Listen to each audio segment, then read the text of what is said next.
7, 8화 하이라이트만 모아봤습니다. 김선덕 원장이 죽은 이유. 김선덕 원장이 죽었죠. 와, 깜놀. 예고도 없이 그냥 천장에서 막 떨어져. 바로 누가 죽였는지 나오죠? 홍테라와 배고. 그런데 표재현 어깨 감싸는 행동 잘했어 라는 것 같지 않나요? 오, 소름. 김선덕 원장이 죽은 이유는 20조 가치의 해치 회사에 군침을 흘리고 있었기 때문이에요. 표재현이 엄상배 배우임을 증명하는 사진을 들고 협박하며 해치 지분을 요구했죠. 김선덕은 표재현의 눈에 가시였고 제거 대상이었습니다. 결국 표재현의 큰 그림에 걸려들었어요. 표재현은 한경록 정치인 자금줄이었던 송주만 회장의 죽음 사건 현장에서 배고가 찍힌 사진을 한민당에게 보내주고 김선덕 원장이 배고를 제거할 명분을 줍니다. 하지만 홍테라가 움직일 것을 미리 알고 있었죠. 배고를 이용해 홍테라를 움직이고 그들은 김선덕 원장을 처리하게 됩니다. 홍테라와 배고의 앞으로의 관계. 배고가 동생임을 알아차리고 바로 칼에 찔려버리죠. 이때도 예고 없는 공격이 정말 심장 어택이었답니다. 배고가 킬러로 일을 할 때 홍테라가 만류하지만 배고가 그럽니다. 누난 다 버리고 나랑 함께 할 수 있냐고. 지옥 같은 곳에서 누나만 기다리며 킬러로 길러진 배고는 의지할 곳도 갈 곳도 없고 원장 엄마에게서 벗어날 수도 없었습니다. 홍테라는 선뜻 대답을 못하고 괴로워하죠. 하지만 배고는 누나가 자기를 버린 게 아니라 사고로 기억을 잃었다는 점, 누나 딸 표지우가 삼촌이라며 손 잡아주고 편들어주고 따스함을 느꼈다는 점, 대통령을 죽인 것은 누나가 아니라 누나를 만나려면 대통령을 쏴야 한다고 이용당한 본인인데 인터뷰에서 누나가 다 뒤집어 쓰려 했다는 점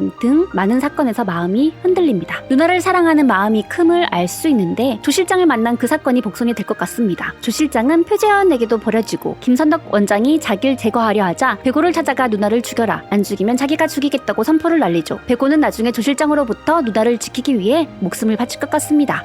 벌써 슬프네요. 뿌잉. 홍테라와 표재현. 홍테라는 몰카와 도청으로 해골 문양의 헬멧 쓴 오토바이맨이 표재현의 심부름꾼임을 알게 되고 엄상배와도 연결되어 있음을 알게 됩니다. 고혜수에게 자신의 정체를 알려준 사람이, 자기를 위험에 계속 빠뜨리는 사람이, 모든 시작이 표재현이었음을 알게 됩니다. 그리고 표재현은 금모회장을 만나 말합니다. 금조에서 자기 엄마의 뇌신경 치료제 암모타민 기술을 뺏었고 엄마를 죽인 후 그 기술을 외국 기업에 팔아버렸다는 증거가 있다고, 또한 불법 인체 실험한 증거들도 갖고 있다고 말이죠. 표재현은 이 또한 이용합니다. 정치판 싸움에서 엄마 사건을 거짓 정보로 흘려 상대방이 네거티브 선거를 하도록 만들고 금모회장을 협박하여 진실이 아님을 밝혀 여론을 돌리고 다시 표를 모으게 됩니다. 사람 이용하기 끝판왕이네요 진짜. 이게 다가 아니죠. 교진 엄마로부터 현금 정치 자금도 약속받고 연구기술 USB가 없어졌으니 교진이를 깨워 이용해 스마트 패치를 완성하고자 합니다. 하지만 번개를 맞으면서까지 왜 자료를 찾으려고 했을까요? 분명 그건 수정이라는 여자와 관련이 있을 것 같습니다. 한편 교진이는 깨어났지만 사실을 숨기고